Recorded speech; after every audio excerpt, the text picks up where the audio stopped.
La colonisation n'a jamais emmené le christianisme en Afrique. Avant de m'insulter, écoutez d'abord quelques minutes. Depuis qu'on est jeune, on a entendu cela partout, que ce sont les colons qui ont emmené le christianisme en Afrique et que c'est ça qui serait à l'origine de la majorité des malheurs des Africains. Il est clair que l'Église catholique a été profondément impliquée dans l'expansion coloniale européenne, notamment à travers les puissances telles que le Portugal et l'Espagne, qui étaient les premières à s'engager dans la traite des Noirs dès le XVe siècle. L'Église, en tant qu'institution dominante en Europe à l'époque, avait une autorité morale, spirituelle et politique sur les colons et sur les monarques. Elle a influencé donc la traite et l'esclavage de plusieurs façons.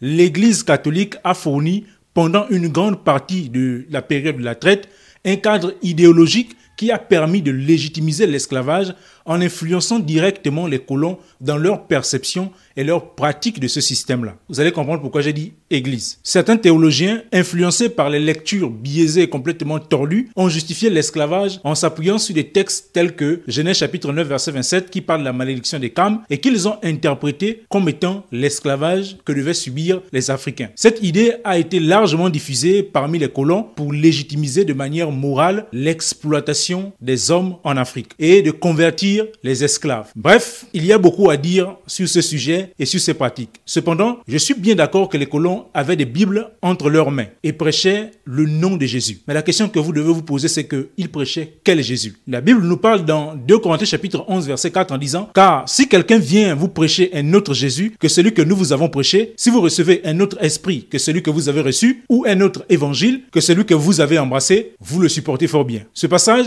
nous montre qu'on peut bien prononcer le nom de Jésus sans porter son message, c'est-à-dire le message du christianisme, celui que Jésus a enseigné de manière pure. Écoutez, l'Église véritable va naître le jour de la Pentecôte par l'effusion du Saint-Esprit à Jérusalem. Je parle de la véritable Église. Elle va être persécutée pendant des siècles par des Romains qui voyaient en l'Église une grande menace pour l'Empire. Certains vont être brûlés vifs, d'autres dévorés par les bêtes sauvages et d'autres vont être même emprisonnés à vie et plein d'autres choses. C'est en 313 par l'édit de Milan qui va mettre officiellement fin aux persécutions de l'Église et en 325 va être organisé le concile de Nicée. Écoutez bien ce qui va suivre parce que c'est essentiellement à partir de là que tout va se jouer. Les motivations officielles de ce concile étaient de mettre fin à l'arianisme qui était une doctrine défendue par Arius qui enseignait que Jésus-Christ n'était pas de la même nature que le Père, n'était pas de la même substance que le Père. Lors de ce concile, plusieurs décisions vont être prises, entre autres l'établissement d'un jour de Pâques, l'interdiction aux évêques de se marier, l'institution du credo de Nicée, que vous avez certainement déjà entendu quelque part, qui dit par exemple « Je crois en un seul Dieu, créateur du ciel et de la terre, etc. etc. » Sauf que, laissez-moi vous dire que ce concile était tout sauf chrétien. Les apôtres de leur vivant ne seraient jamais allés à ce concile-là. Et vous allez comprendre pourquoi. Parce qu'il faut savoir que ce concile marque le début d'une étroite union entre l'Église et l'État, chose que Jésus-Christ lui-même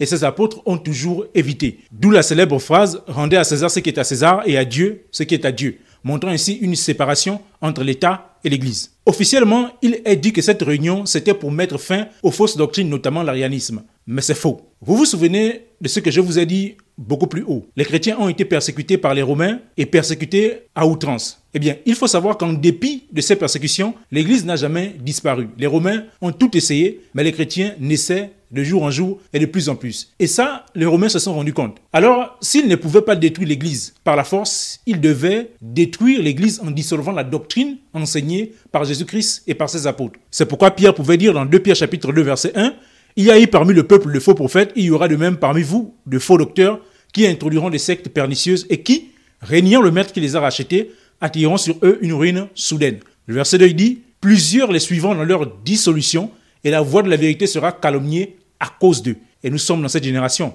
La voix de la vérité est calomniée parce que les gens ont pris de l'évangile et ils en ont fait une dissolution. Donc ils ont fait un mélange. Et c'est à ça que va servir le concile de Nicée. Détruire l'essence même de la foi chrétienne en y introduisant progressivement des doctrines qui viendraient modifier le cœur même du message de Jésus-Christ et de ses apôtres. C'est de tout ça que découle la naissance de l'Église catholique romaine. Or, si vous suivez bien, l'Église catholique et tout le système qui va naître plus tard avec le protestantisme et d'autres dénominations repose sur le concile de Nicée et les falsifications qui ont été introduites lors de ce concile-là et au fur et à mesure légalisées par l'Église, entre guillemets. Par exemple, le fait qu'il interdise aux évêques de se marier va à l'encontre même de la doctrine de Jésus-Christ et de ses apôtres, puisque dans 1 Timothée chapitre 3 verset 2, la Bible dit « Il faut donc que l'évêque soit irréprochable irréprochable, mari d'une seule femme, sobre, modéré, réglé dans sa conduite hospitalière propre à l'enseignement. Le passage dit que l'évêque peut se marier. Il n'est pas obligé de le faire, il peut s'il le veut, puisque Paul lui-même en tant qu'évêque, c'est-à-dire ancien, a fait le choix de ne pas se marier. Il invite tous les anciens à ne pas le faire, mais il n'oblige pas à le faire. Donc le fait qu'il établisse un nouveau jour, par exemple, de Pâques, n'est pas non plus selon le fondement des apôtres. Les vrais disciples n'auraient jamais participé à cela, puisque l'Église véritable ne célèbre pas la Pâque. Parce que 1 Corinthiens chapitre 5, verset 7 dit « Faites donc disparaître le vieux levain, afin que vous soyez une pâte nouvelle, puisque vous êtes sans levain, car Christ, notre Pâque, a été immolé. » Montrant ainsi que Jésus-Christ est l'accomplissement même de la Pâque. Ce passage rappelle que la Pâque a pris fin avec la mort de Jésus-Christ, puisqu'il est l'agneau pascal décrit dans Exode chapitre 12, qui devait être immolé entre les deux soirs. Ça fera l'objet peut-être d'un autre enseignement. Bref, ces gens se sont servis de la Bible en voyant le potentiel s'ils tordaient le sens de certains passages, tels que celui d'Éphésiens chapitre 6, verset 5, où là-bas l'apôtre Paul demande aux esclaves d'obéir à leur maître. Concernant l'esclavage, on y reviendra dans une autre vidéo, parce que certains disent que la Bible a encouragé la traite négrière parce qu'elle parle d'esclavage dans ce passage-là et dans l'autre passage que nous pouvons trouver dans les Écritures, notamment dans la Première Alliance. Vous allez voir que l'esclavage dont parle la Bible, non seulement n'a pas été institué par Dieu, n'a pas non plus été encouragé par Dieu, et ça n'a rien à voir avec la traite négrière. Tout ce que je vous invite à faire, c'est d'examiner vraiment les Écritures et de recevoir toute parole avec un esprit critique en restant appuyé sur la parole et en demandant à Dieu de vous éclairer véritablement. Donc, le christianisme n'est jamais venu en Afrique par la colonisation, puisque s'ils avaient amené le christianisme, ils n'auraient jamais fait la traite négrière, puisque la traite négrière est contraire même au fondement du christianisme, notamment quand on lit des passages tels que Romains chapitre 13 à partir du verset 8 qui déclare « Ne devez rien à personne si ce n'est de vous aimer les uns les autres, car celui qui aime les autres accomplit la loi. » Le verset 9 dit « En effet, les commandements, tu ne commettras point d'adultère, tu ne tueras point, tu ne déroberas point, tu ne convoiteras point, et ce qui peut encore y avoir se résume en cette parole, tu aimeras ton prochain comme toi-même. » Le verset 10 dit « L'amour ne fait point de mal au prochain, l'amour est donc l'accomplissement de la loi. » Et c'est Jésus-Christ lui-même qui disait « Ce que vous aimeriez que les hommes fassent pour vous, faites-le de même pour eux, car c'est la loi